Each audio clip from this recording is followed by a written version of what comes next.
Hi there. Welcome back to SingLikeYouSpeak.com.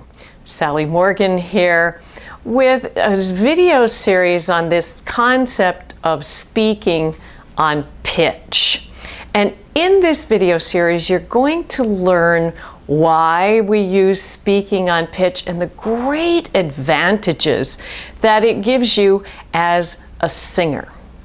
Now, when you speak in everyday conversation, you do not pick up the phone and go, oh, did I get the right inhale? How am I going to say hello? What pitch am I, what key am I in?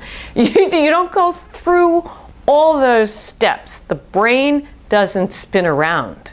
But I play a chord and the mind immediately goes to the singy place and takes you to somewhere where this is very, very difficult for us to say, hello, how are you?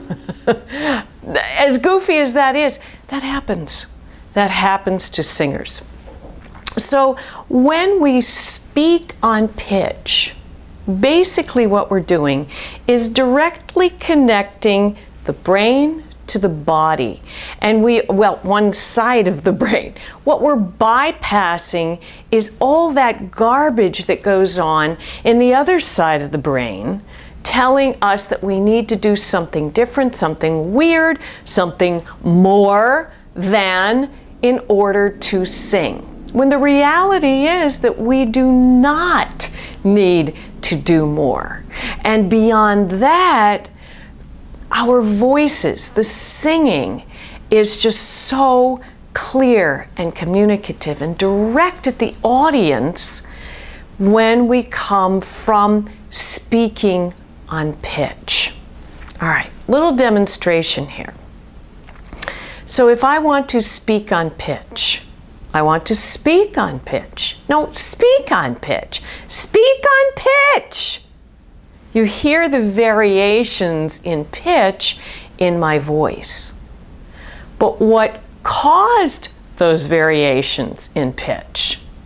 What I am trying to communicate is what causes those changes in pitch. If I say very matter-of-factly, speak on pitch. Speak on pitch, right on that note. Speak on pitch. Now, I didn't play that first so that I could match it. I was responding to a very matter-of-fact way of telling you to speak on pitch.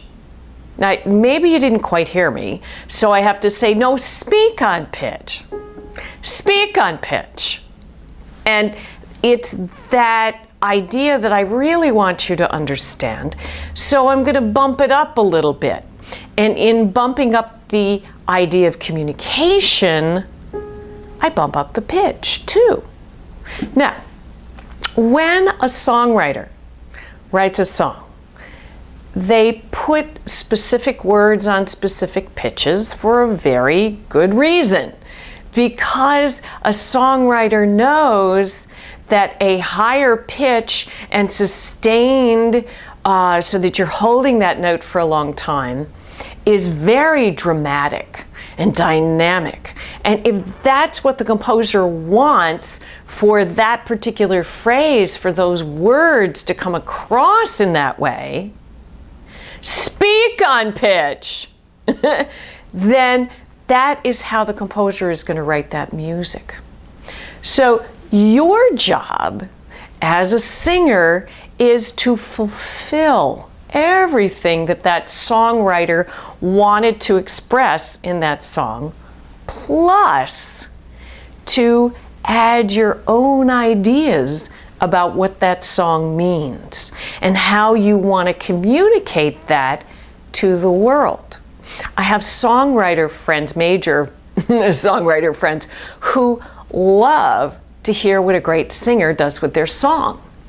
They might give the singer some ideas on how they feel the song should go so that the singer understands why they wrote the song the way they did.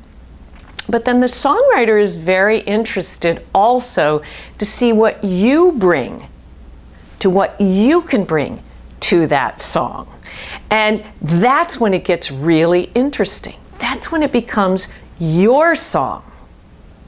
Now,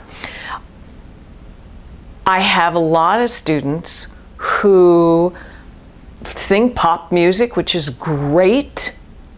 The problem with that is that they end up trying to imitate the artist. Now, that is not what that songwriter wants you to do. The songwriter wants to hear your interpretation of that song. We already have a Beyonce. We do not need another Beyonce or another Britney or another whomever. We need you. That's what we need. That's what brings something new and fresh and unique to your music. So, speak on pitch. Speak on pitch.